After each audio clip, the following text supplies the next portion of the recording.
ఉన్న బంగారాన్ని విడిపించి ఆ రోజు ఆన్లైన్ రేటుకే మేము కొంటాం. Sharma gold company. ఓం శ్రీ మాత్రే నమః. క్రోధినామ సంవత్సరం మిథున రాశి వారికి ఏ విధంగా ఉండబోతోందో తెలుసుకుందాం. మరి ముఖ్యంగా చూసినట్లయితే మృగశిర 3-4 పాదాలు, ఆరుద్ర నక్షత్రం, పునర్వసు 1, 2, 3. ముఖ్యంగా చూసినట్లయితే ఆదాయం చూస్తే 5, వ్యయం చూస్తే 5, అంటే 2 బరాబరు ఉన్నాయి. ఆ తర్వాత రాజపూజ్యం చూస్తే 3, అవమానం చూస్తే 6. అయితే ఏ విధంగా ఉండబోతోందంటే కనుక పట్టుదలతో మీరు పనులు సాధించగలుగుతారు. పట్టుదల అనే పట్టు వస్త్రాన్ని కట్టుకుంటే ఎక్సలెంట్గా పనుల్లో ముందుకు పెడతారు. అయితే ఏంటంటే మనం ఉగాది అయిపోయింది, కొత్త సంవత్సరంలో అడుగుపెట్టాం. కానీ కొన్ని విషయాల్లో ఏమో పట్టుదల పట్టాలి, కొన్ని విషయాల్లో పట్టిందల్లా బంగారమే. మీరు పట్టిందల్లే బంగారం అయ్యేటటువంటి శుభ సూచనలు మనకు కనిపిస్తున్నాయి. ఏ విధంగా అంటే ఆర్థికంగా బాగుంది, ఆరోగ్యంగా బాగుంది, లాభంగా ఉంది, శత్రువుల మీద జయం, ఇవన్నీ కూడా ఎక్సలెంట్గా కనిపిస్తున్నాయి. తర్వాత చూసినట్లయితే యశోభూషణ ప్రాప్తి అంటే ఏమిటి? యశస్సు, మన యొక్క కీర్తి పెరుగుతుంది. అందరూ కూడా మనల్ని పొగుడుతారు. ఇంకంతకన్నా ఏం కావాలండి?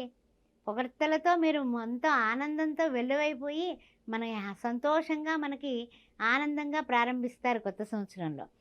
తర్వాత చూసినట్లయితే కనుక సంఘంలో కూడానండి అందరితో సఖ్యంగా ఉండడం వల్ల, మీ సహకార సహాయాలు సంఘానికి కూడా ఉపయోగపడటం వల్ల కూడా మంచి పేరు, కీర్తి మీరు గడిస్తారు.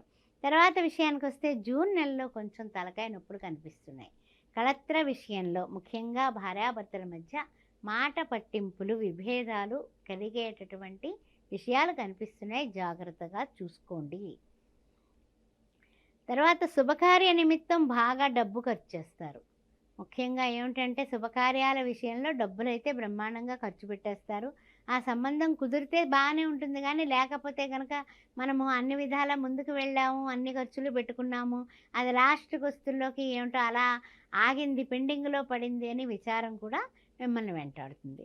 తర్వాత ముఖ్యంగా ఏమిటంటే కనుక ఆరోగ్య విషయంలో కొంచెం జాగ్రత్తగా ఉండండి.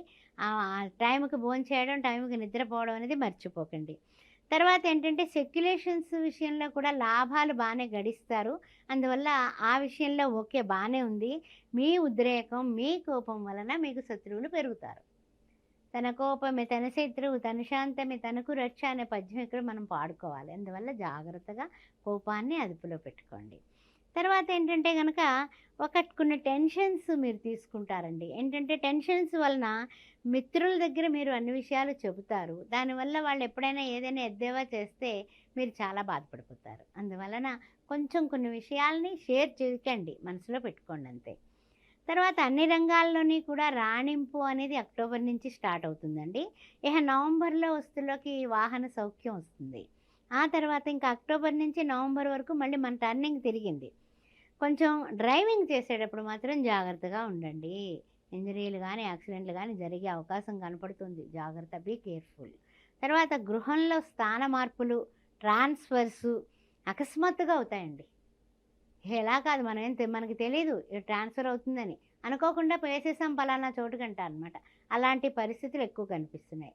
ఆ తర్వాత ఏంటంటే ఆర్థికంగా కానీ వస్తువులుగా కానీ నష్టాలు ఎక్కువ కనిపిస్తున్నాయి. జాగ్రత్తగా ఉండండి కొంచెం. ఎందుకంటే కనుక కొన్ని విషయాల్లో కొంచెం మనం ప్రయాణాల విషయంలో జాగ్రత్తగా ఉండండి. శుభకార్య ప్రయత్నాలకి కొంచెం ఆటంకం కలిగితే నిరాశ పడకండి.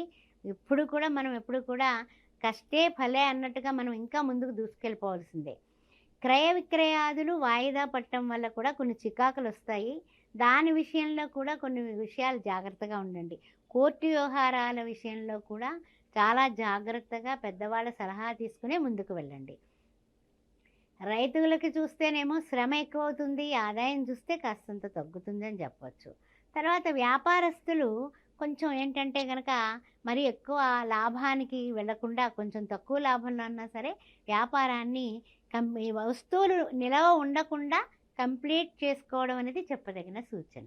ఈ జాగ్రత్తలు మీరు తీసుకుంటూ పోటీతత్వానికి దూరంగా ఉండడం అనేది చాలా చాలా ముఖ్యం అండి. గుర్తుపెట్టుకోండి.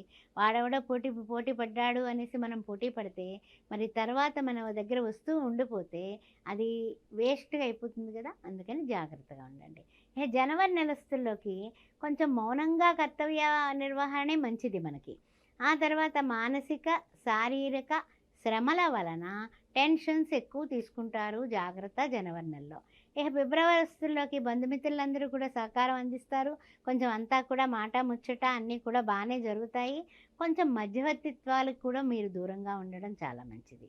ఆరోగ్య విషయంలో జాగ్రత్తగానే ఉండండి. ఆరోగ్య విషయంలో చాలా జాగ్రత్తగానే ఉండండి.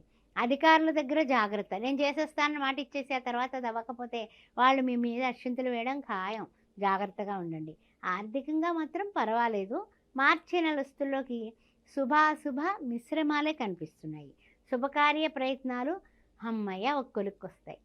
చాలా సంతోషంగా ఉంటారు. మంచి కొలుక్కొస్తాయి. కుటుంబంలో కూడా ఏకవాక్య పరిపాలన జరుగుతుంది. మీ మాట అందరూ వింటారు. మిమ్మల్ని అనుసరిస్తారు. ఆ తర్వాత విషయానికి ఏంటంటే కార్యసాధనలో మీరు ముందుకు దూసుకు పెడతారు. తప్పనిసరిగా కార్యాన్ని సాధించి తీరుతారు. ఆ తర్వాత పట్టుదలతో మీరు ఆర్థికంగా నిలదొక్కుంటారండి. పట్టుదల అనేది ఈ సంవత్సరం మీకు చాలా అవసరం.